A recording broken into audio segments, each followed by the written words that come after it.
Hello दोस्तों, welcome back on हमारा blogs YouTube channel. अभी मैं खड़ा हूँ मध्य प्रदेश के सतना जिले में और यहाँ पर है मैहर माता देवी का एक मंदिर है। यहाँ पर आल्हा उदल रात में मंदिर बंद होने के बाद दो आल्हा उदल आते हैं और यहाँ पर दर्शन करते हैं और माता की आरती करते हैं और माता की पूजा करते हैं। मंदिर सुबह खुलता है तो यहाँ पर एक ज्योति जलती हुई मिलती है।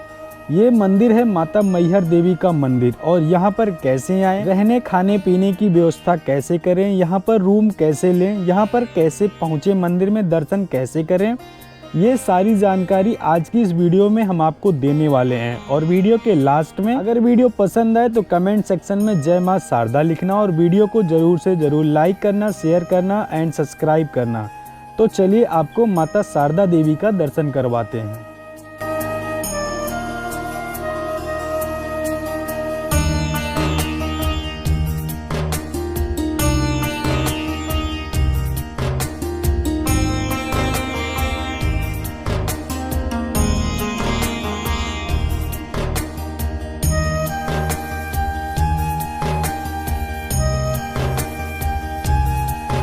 चलिए दोस्तों, सबसे पहले बात करते हैं कि मैहर कैसे पहुंचे। दोस्तों, मैहर में ही यहाँ का वेल कनेक्टेड रेलवे स्टेशन बना हुआ है। देश के सभी शहरों से यहाँ के लिए डायरेक्ट ट्रेन आती है। आप अपने राज्य से ट्रेन पकड़कर मैहर रेलवे स्टेशन पर आ सकते हैं। और अगर आपके राज्य से मैहर तक की कोई भी डायरेक्ट ट्रेन नहीं है तो पहले आपको प्रयागराज रेलवे स्टेशन आना पड़ेगा। उसके बाद आप प्रयागराज रेलवे स्टेशन से मैहर की ट्रेन पकड़कर मैहर जा सकते हैं। दोस्तों, रेलवे स्टेशन से मैहर की दूरी सिर्फ 4 किलोमीटर की है। रेलवे स्टेशन के बाहर ही आपको ढेर सारे ऑटो रिक्शा मिल जाएंगे जिसमें आप 20 रुपए पर पर्सन के हिसाब से चार्ज देकर मंदिर तक पहुंच सकते हैं। अदरवाइज अगर आप रेलवे स्टेशन के आसपास में ही रहना और खाना चाहते हैं तो रेलवे स्टेशन के पास में ही माँ की रसोई है, जहां पर आप फ्री में खाना खा सकते हैं और यहीं पर आपको रहने के लिए भी सुविधा मिल जाएगी। दोस्तों, इस बात का खास ख्याल रखना है कि माँ की रसोई में सिर्फ 15 एसी कमरे हैं। अदर रस के टाइम कमरे फुल हो जाते हैं तो आपको रहने की व्यवस्था अपने आप ही करना पड़ेगा। अदरवाइज आपको माँ की रसोई में खाने और पीने की, रहने की फ्री व्यवस्था मिल जाएगी। वहीं दोस्तों, अगर आप भी मेरी तरह अपने पर्सनल कार से माता मैहर देवी का दर्शन करने जा रहे हैं तो खाने पीने की और रहने की व्यवस्था कैसे करें, मंदिर में दर्शन कैसे करें, तो चलिए वीडियो को स्टार्ट करते हैं।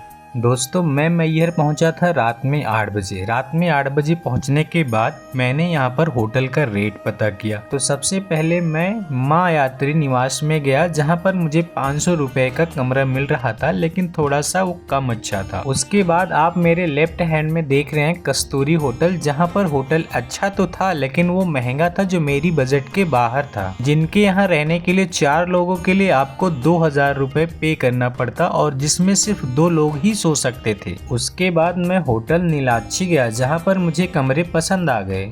दोस्तों, वैसे तो मेरा चैनल किसी भी होटल को प्रमोट नहीं करता है, लेकिन ये होटल मुझे पसंद आ गया था तो इसलिए मैं चाहता हूँ कि ये आपको अगर अच्छा लगे तो आप इस नंबर पर देखकर बुकिंग कर सकते हैं। इस होटल में आपको रहने के साथ साथ खाने पीने की व्यवस्था मिल जाएगी।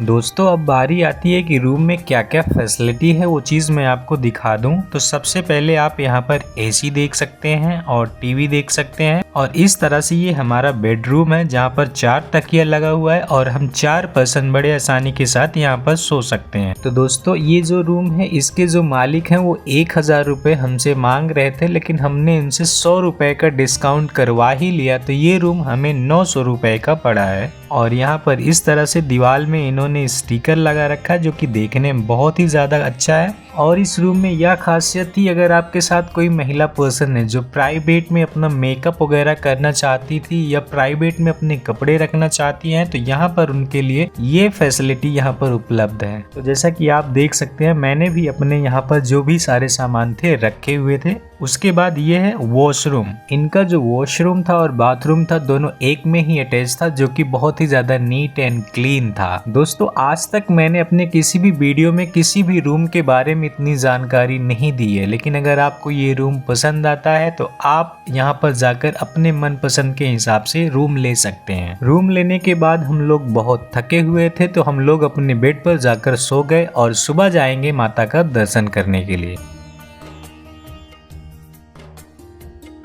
दोस्तों सुबह उठकर हम चाय पीने के लिए जाते हैं, जो कि मैहर की सबसे अच्छी चाय हमारे होटल के नीचे ही दुकान थी। और ये जो लोकेशन है, आप जैसा कि ये बाबा अखाड़ा वाला गेट देख रहे हैं, यहाँ से जो मैहर माता का मंदिर है, यहाँ से सिर्फ 1 किलोमीटर की दूरी पर स्थित है। यहाँ पर आप देख सकते हो मेरी गाड़ी यहाँ पर खड़ी है और छोटू भी यहाँ पर चाय पी रहा है। और चलिए सबसे पहले मैं अपने चाय को लेता हूँ और पी कर बताता हूँ कि यहाँ की चाय कैसी होती है।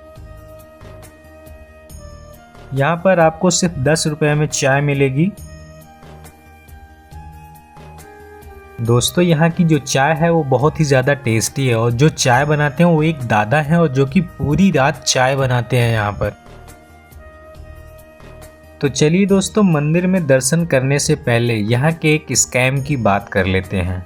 दोस्तों जब आप दर्शन करने अपनी पर्सनल कार से जाएंगे तो रास्ते में आपको कुछ लोग मिल जाएंगे जो आपसे कहेंगे कि आप अपनी पर्सनल कार को हमारे यहाँ खड़ा कर दीजिए और हमारे यहाँ से प्रसाद ले लीजिए। अगर आप हमारे यहाँ से प्रसाद लेते हैं तो आपको पार्किंग का एक भी पैसा नहीं देना पड़ेगा, जो कि ये बात बिल्कुल फेक है। जब आप माता रानी का दर्शन करने के लिए अंदर जाते हैं तो आपको रास्ते में इस तरह से एक पर्ची काट दी जाएगी जो कि 60 रुपए का होता है। उसके बाद आप जिसकी दुकान से प्रसाद लेते हैं वो प्रसाद में आपके 60 रुपए ऐड कर देंगे कि पार्किंग का चार्ज हमें देना पड़ता है, इसलिए इसको हम प्रसाद में ऐड कर रहे हैं। आप प्रसाद लेते वक्त 60 रुपए एक बार दे देते हैं, लेकिन जब आप वापस आएंगे तो टोल टैक्स वाले आपसे 60 रुपए फिर से मांगेंगे, क्योंकि वो कहेंगे कि मैंने आपको एक पर्ची दे रखी है, उसका आप 60 रुपए दीजिए। इन सब स्कैम से बचने के लिए आप टोल टैक्स वाले को 60 रुपए दे दीजिए और जिसके यहाँ से मन करे आप 150 रुपए का प्रसाद खरीद लीजिए, क्योंकि अगर आप उनकी बताई हुई दुकान से प्रसाद लेते हैं तो वो कम से कम 200 रुपए का मिलेगा। तो शूज आपको अपनी कार में उतारना है या फिर आप जिसके यहाँ से प्रसाद लेते हैं तो आपको अपना शूज और चप्पल आप उसकी दुकान पर रख सकते हैं। चलिए दोस्तों, बात करते हैं कि माता का दर्शन करने के लिए कैसे जाएं। दोस्तों माता का दर्शन करने के लिए यहाँ पर 2 रास्ते हैं, एक पैदल रास्ता है और दूसरा रोपवे रास्ता है। अगर आप रोपवे से जाना चाहते हैं तो आप यहाँ पर इसको स्कैन कर सकते हैं और आपको 150 रुपए की टिकट मिलेगी। आप टिकट लेकर रोपवे के थ्रू आप माता के दरबार में दर्शन करने के लिए जा सकते हैं। मेरे सामने से ये जो सीधा रास्ता जाता है ये रोपवे के लिए जाता है। हर साल मैं रोपवे से जाता हूँ, लेकिन इस साल मैंने पैदल जाने का फैसला लिया है।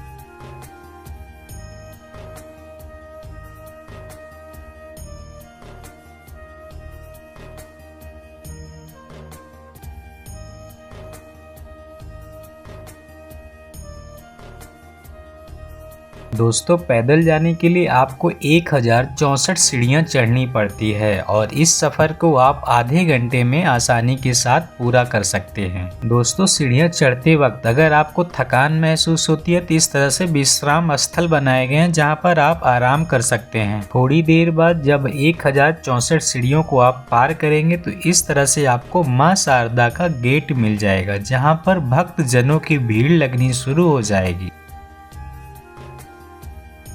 अभी हम लाइन में खड़े हैं दर्शन करने के लिए और नीचे से ऊपर आने में हमें सिर्फ आधा घंटा ही लगा है, क्योंकि भीड़ बहुत ज़्यादा थी इसलिए हमें आधे घंटे लगे हैं। और मंदिर के अंदर वीडियोग्राफी एंड फोटोग्राफी करना अलाउ नहीं है, तो अभी हमारा नंबर दर्शन करने के लिए आ रहा है और हम अपने कैमरे को यहीं पर बंद करते हैं और दर्शन करके आते हैं, फिर आपको बताते हैं कि यहाँ पर सब कुछ कैसा हुआ। दोस्तों अभी मैं खड़ा हूँ माता शारदा मंदिर के पीछे और ये है मंदिर का पीछे का, और यहाँ पर लोग मत्था टेकते हैं। मत्था टेकने के बाद अपनी मन्नत को पूरी करते हैं और बगल में ही 2 मंदिर और है। तो मंदिर के अंदर वीडियोग्राफी एंड फोटोग्राफी करना अलाउ नहीं था और वहाँ पर आपको सिर्फ 2 सेकेंड रुकने दिया जा रहा था, तो आप दर्शन कर सकते हैं। अगर आपके पास जो प्रसाद था आपको उसको खोल कर देना था और वही प्रसाद आपका पुजारी जो है चढ़ाकर दे देते हैं और चढ़ाने के बाद आपको बचा हुआ प्रसाद वापस दे दिया जाता है। यहाँ सीढ़ियों पे भी लिखा है कि वीडियोग्राफी एंड फोटोग्राफी अलाउ नहीं है, लेकिन लोग वीडियोग्राफी और फोटोग्राफी कर रहे हैं। दोस्तों अगर आप रोपवे से आते हैं तो आपको इस रास्ते से, ये जो रोपवे आप जैसा कि यहाँ पर देख सकते हैं, रोपवे नीचे जा रहा है और वहाँ से एक रोपवे ऊपर की तरफ आ रहा है। रोपवे वाला आपको यहाँ पर लाकर उतार देगा। दोस्तों अगर आप नवरात्र के दिनों में रोपवे से आते हैं तो आपको बहुत ज़्यादा भीड़ देखने को मिल जाएगी और रोपवे में बैठने के लिए आपको कम से कम 2 से 3 घंटे का इंतजार भी करना पड़ेगा। दोस्तों रोपवे के साथ साथ यहाँ पर बुजुर्गों, महिलाओं और बच्चों का भी खास ख्याल रखा गया है। यहाँ पर आपको जहां आप नीचे से प्रसाद लेते हैं वहां से आपको मंदिर तक ले जाने के लिए यहाँ पर वैन का सिस्टम है, जहां पर आप 500 रुपए पर पर्सन देकर वैन में बैठकर आप मंदिर के ऊपर जाकर भी दर्शन कर सकते हैं। दोस्तों अगर आप नवरात्र के समय माता मैहर देवी का दर्शन करने के लिए जाना चाहते हैं तो आपको दर्शन करने के लिए कम से कम 4 से 5 घंटे का समय लगता है। वहीं अगर आप आम दिनों में दर्शन करने के लिए जाते हैं तो आप मानकर चलो कि आपका कम से कम 1 घंटे का दर्शन करने में समय लगेगा। दोस्तों यहाँ पर ध्यान देने वाली एक बात यह है कि लोग जाते हैं, माता शारदा देवी का दर्शन करते हैं और चले आते हैं, लेकिन मंदिर के लेफ्ट साइड में बाबा भैरवनाथ का भी एक छोटा सा मंदिर है, तो वहां पर भी दर्शन करके जरूर आएं। दोस्तों अगर आप वैष्णो देवी गए हैं तो वहां पर भी माता का दर्शन करने के बाद अगर आप बाबा भैरवनाथ का दर्शन नहीं करते हैं तो आपकी यात्रा पूरी सफल नहीं मानी जाती है। सेम वही चीज यहाँ पर भी है कि अगर आप बाबा भैरवनाथ का दर्शन नहीं करते हैं तो आपकी ये यात्रा सफल नहीं मानी जाएगी।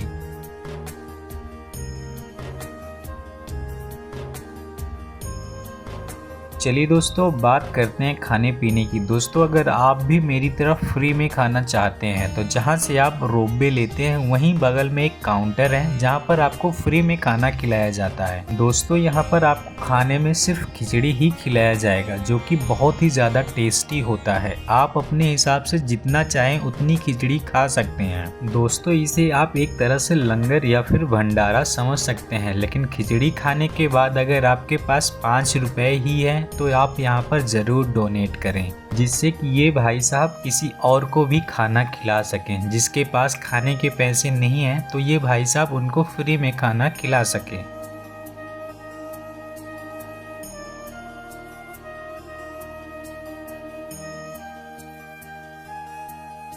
दोस्तों इसके साथ ही साथ अगर आप पूड़ी, सब्जी, खीर खाना चाहते हैं तो माँ शारदा मंदिर की तरफ से एक ट्रस्ट चलता है जहाँ पर आप 11 बजे से लेकर दोपहर के 2 बजे तक खाना खा सकते हैं, लेकिन वहाँ पर आपको 15 रुपए का चार्ज देना पड़ेगा।